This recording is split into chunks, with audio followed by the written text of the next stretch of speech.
괴물인가 독재자인가 이 사람은 두 말로 정리됩니다. 이러고 열등감 덩어리다. 이 사람 어릴 때부터 소년공 하면서 일기를 보면 절대 맞지 않고 살리라, 돈 벌어서 가난을 벗어나리, 뭐 이런 것들 막 소개하면서 정말 이제는 막 두려움도 있는 거예요. 이재명의 진짜 무서움, 아주 뼈에 뼛속까지 박혀있는 반일 정치가이기 때문에 이재명에게 속으면 안 된다.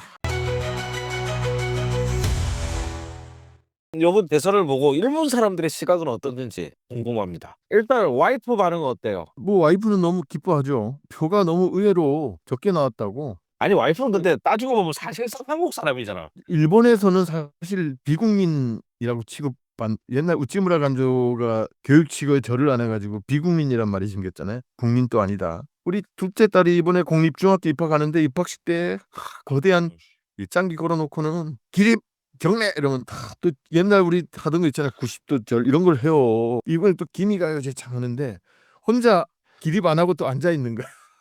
그러면 그런 게 이제 비국민이에요. 일본인들이 볼 땐 일본인도 아닌 그런 아내니까. 뭐 이제 최근에 한국 그 이준석의 그 패드립 있잖아요. 거기에서 또 같이 분노하고, 한국 여신학자 협의회 멤버가 그러거든요. 아, 단체 카톡방에 들어가 있어요.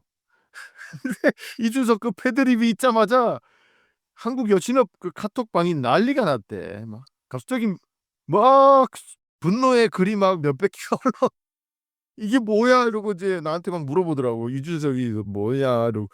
그래서 그 얘기 이제 젓가락에 대해서 설명을 해주니까 이제 막 설명했다고? 무슨 설명을?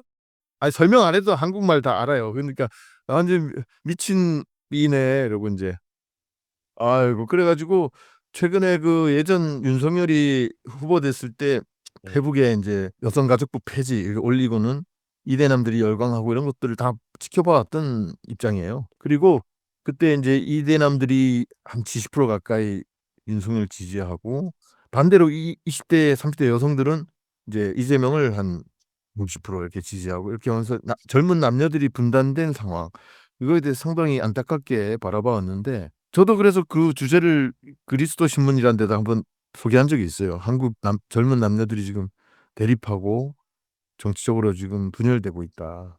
근데 그걸 일본 매스컴이 관심을 안 가졌는데 이번에 너무 또 심했잖아요. 동서 분단뿐만 아니라 남녀 분단이 심하잖아요. 세대 분단도 심하고. 그걸 아주 종합적으로 일본 매스컴이 지금 보도하고 있습니다. 그래가지고 20대 여자들의 설문조사까지 막 소개가 들어가. 아까 보니까 정치적 성향이 다르면 연애나 결혼해서 도저히 상대가 될 수 없다라고 응답한 20대 여성들이 한국에서 55%가 나왔다. 이걸 딱 보더라고요. 한국이 지금 출산율이 일본보다 낮은데, 근데 지금 20, 30대들을 한국 보면 정치적 성향 때문에 연애도 결혼도 더 안 될 것 같은 것이 하나의 사회적 과제로까지 지금 문제되고 있다라는 걸 일본 매스컴이 얘기해요. 지난 대선 때는 그렇게 주목 안 했는데 이번엔 그걸 상당히 주목해요. 그리고 저희 와이프도 페미니스트 신학자 입장에서는 이제 윤석열 남녀 갈라치기 하는 이준석 이런 쪽, 이제 김문수 이쪽은 정말 답이 없다. 그래서 이재명 대통령 그래도 정책이 여성가족부를 이제 더 그래도 강화한다는 입장, 이런 거 이제 상당히 지지하고 반기고 있죠. 네. 그 일본의 그러니까 분위기가 이재명이 된 데에 대해서는 어떻게 생각합니까? 지금 잘 됐다고 생각 안 하죠. 그쵸. 좀 불안하다 이런 생각이 들. 윤석열이가 너무 좋았지. 본 일본은 아름다운 나라. 윤석열의 오른팔 김태호는 중요한 건 일본의 마음. 중일마 이런 말.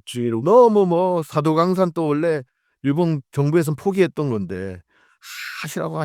그리고 한국이 짱 필요 없다고 다 무시하고 그래가지고 사도강산 그 유네스코 되고 그랬잖아요. 그러니까 너무 좋은 거야. 그래가지고 일본에 지금 지난 3년 동안 갑자기 헤이트가 없어졌어요. 헤이트 스피치. 스페가 없어졌어요. 싹 완전히 사라졌어요. 깨끗해 지금. 이게 뭐냐면 헤이트라는 게 일본 정부 자민당 보수 세력과 밀착돼서 움직인다라는 게 이번에 드러나는 거예요. 그래가지고 이제 이재명 정권이 들어서면서 헤이트도 다시 등장할 거라는 전망이 지금 이제 있습니다. 우리도 저 정강훈 입회 이런 거 다 김문수나 다 연결돼 있잖아요. 그리고 신천지도 동원하고 이런 거 다, 그게 이제 위에서 지령이 가면 다 움직이는 거니까. 일본 헤이트 조직들도 다 마찬가지다. 제트케나 우익 단체들 이게 다 보수 극우 정치 세력들과 연결돼서 야 이제 하지마 저렇게 우리한테 잘해주는데 우리가 더 이상 말할 게 없어, 이런 상황이죠. 그러니까 헤이트가 완전 사라졌어. 혐한이 완전 사라졌어. 근데 이제 다시 시작될 거다. 그러니까 조금 우려하는 게 더 크다 이거네요, 지금. 왜냐하면 우리도 예를 들면 기시다가 되든 스가 총리가 되든 이번에 이시바가 되든 그 사람들이 부정부패를 하든 도덕적으로 문제가 있든 남녀 인식이 좀 남존여비 사상이 있든 우리 한국 사람 별로 관심 없잖아요. 단지 한일 관계에 있어서 우리에게 얼마나 이득이 될까 이번 총리가. 주로 그거 그렇게 사고하는 경향이 있죠. 그러니까 일본도 마찬가지입니다. 한국이 윤석열이 됐든 김문수가 됐든 이재명이 됐든 일본의 국익이나 일본의 어떤 좀 국제사회에서의 명예나 지위에 얼마나 협조적일까. 요것만 보지 다른 국내에서 뭐 계엄을 하든 진짜 우리 이번에 충격받은 게 TK나 이런 데 계엄을 하든 뭐 하든 다 뽑잖아요.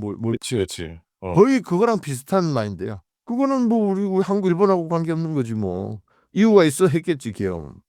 오죽했으면 했을까. 이게 일본 사람들의 기본적인 정서입니다. 그거는 우리하고 관계없고 일본한테 좀 조적이면 좋겠다. 그것만 봅니다. 6월 3일에 방송되는 화면인데 예, 우리 이번 한국이야 뭐라고 하는 거야? 이게 지금 괴물인가 독재자인가 이러고 나오잖아요. 한자로. 이 괴물, 독재자 이런 말은 지금 야당이 된 국힘이나 보수 극우 유튜버들이 쓰는 말을 지금 그대로 퍼놨어요.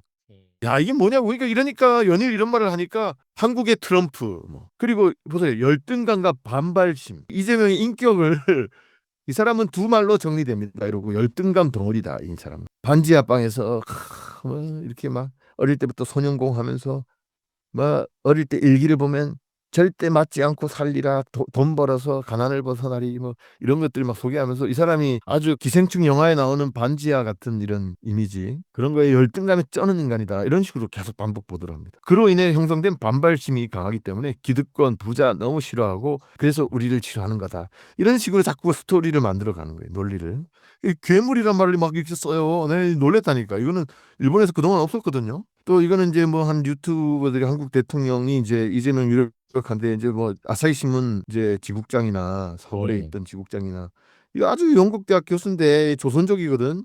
이상철이라고 아주 그 와서 일본 유학해 놓으니까 중국어, 한국어, 일본어 잘하잖아요. 조선족이니까 아주 그 한국을 왜곡하는데 앞장서는 인간은 아주 마음에 안 들어하는데 반재벌주의자 뭐 이런 이미지 많이 썼고 또 뭐 이런 전문가 있네 하고 나와가지고는 이제 떠든 이제 얘기들이 정말 이제는 막 두려움도 있는 거예요. 이재명의 진짜 무서움 아주 뼈에 뼛속까지 박혀 있는 반일 정치가이기 때문에 이재명에게 속으면 안 된다. 뭐 이런 얘기를 지금 하고 현재 산케이 신문 가장 극우 신문이죠. 그런 편집장 이제 불러가지고 이렇게 떠들고 이런 거니까 지금은 이제 대통령 되고 나왔어요. 그러니까 이제 지금 예를 들면 선거 과정에서 저는 일본 좋아합니다. 그리고 일본하고 잘 지낼 겁니다. 이런 말 했잖아요. 그런 거를 속으면 안 된다. 이 얘기를 지금 하는 거예요. 그리고 대일 강경파인데 약간 변화도 보인다. 근데 이제 속으면 안 된다. 지금 이렇게 얘기하는 거고. 그리고 이제 한일 관계 이제 앞으로 어떻게 갈까? 유화 자세로 변모하는 것처럼 보이지만 변신한 것처럼 보이지만 반일로 돌아가지 않을까? 앞으로 한일 관계 어떻게 될까?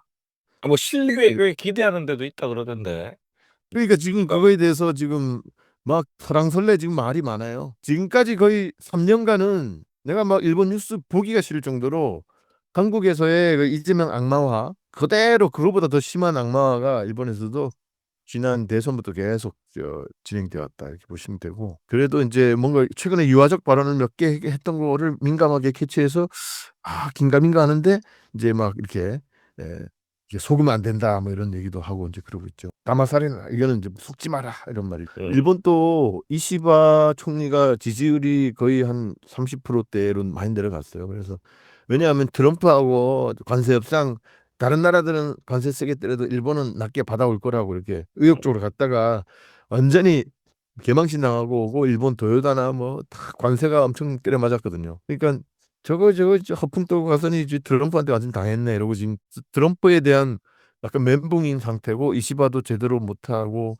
와 뭐 이렇게 오도 가도 못하는 그런 입장에서 한국마저 지금 이렇게 싸바싸바하던 꼬봉이 저렇게 망가지고 이재명 같은 이제 무서운 애가 나타나니까 그래서 이재명에 대해서 지금 상당히 예민하게 주시하고 있는 상황입니다. 자, 그러면 일본에 살고 있는 한국인들의 반응은 근데 일본은 이제 민단이라는 조직이 있었는데 그 조총련하고 대립하는 일본 한인 사회도 사실상 분단이 돼 있어요. 같은 마을에 살아도 오사카 이쿠노쿠 같은 데 가면 조청년 사람하고 민단 사람들이 막 섞여 사니까. 그러니까 그게 정말 불행한 역사예요. 일본의 한인 사회는 정말 분단의 그 연장인데 민단 쪽에 있는 분들은 완전히 옛날 박정희, 전두환 이쪽 좋아하는 사람들이 여전히 중심 세력이에요. 그러니까 뭐 박근혜 뽑고 박근혜 탄핵됐다고 얼마나 그 지난번 윤석열 뽑을 때 앞장섰던 그룹이 그 완전히 그 한국 국민의 세금으로 지원받는 단체 사람들이 사실 보수 성향이 강하고 한국의 자유총연맹 이런 단체 같은 게 일본에 와 있는 민단 같이 돼 있어요. 그래서 내가 한번 민단 한 할아버지 한 분하고 내가 민주평통 그 자문위원 할 때 같이 회식하다가 정말 한번 진짜 고성으로 싸울 뻔했잖아요. 이재명은 그 범죄자고 감옥 보내야 된다고 우리 윤석열 대통령께서 당선된 직후였거든요. 나도 이제 열받아 있는데 반드시 감옥 집어넣을 거라고 막 난리를 치는 거야 막. 공부를 결국 3년 동안 못 넣었잖아요. 지금 이제 뭐 속이 뒤집히겠지. 박근혜가 당선될 때 재외국민 투표에서 박근혜가 한 55인가 60% 가까이 득표를 했어요. 재외국민들도 보수 성향이 강했고 그 박근혜가 그만큼 득표할 정도였는데 지금 이재명이 61% 됐잖아요. 그러니까 그거는 이제 재외국민들의 민심도 이제 역전이 됐다라는 거죠.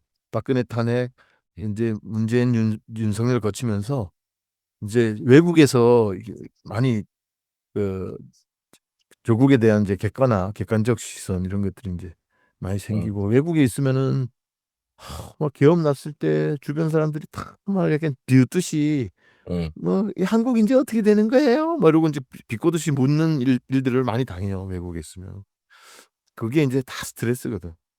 이게 남미나 저 동남아에 같이 된 거야 한순간에 나라가 국경.